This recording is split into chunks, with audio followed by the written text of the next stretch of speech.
Hey there, this is Eddie. We are in the Milwaukee area. We just got done doing a roof clean here.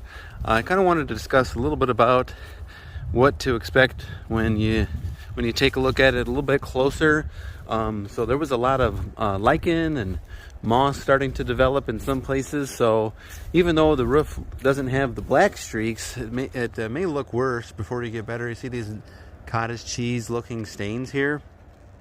This is kind of what happens after a roof clean.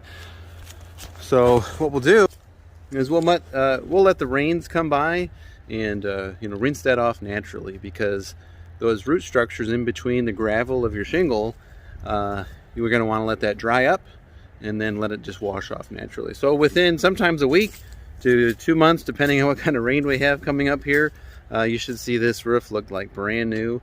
You may see some brownness. That's okay. That'll be washed away, but otherwise you should have a brand new roof looking here. If you take a look at these photos here that I'm posting on the screen, the roof was starting to show some signs of some cracking and some nail pops. So when you start seeing signs of this cracking, the roof is definitely in a dry state. It's almost like a desert. The roof does have essential oils in it, kind of like a road. They first paved the road. It's really nice.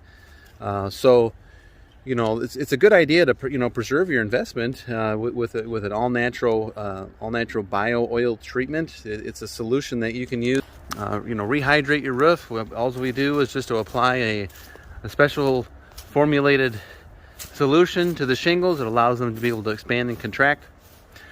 So you're in good shape here. Any questions you have? We're working on the patio here, getting that all brightened up and cleaned.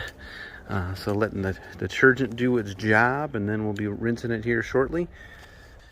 Any questions you have, don't hesitate to call my personal cell, 815-520-6020. Thank you.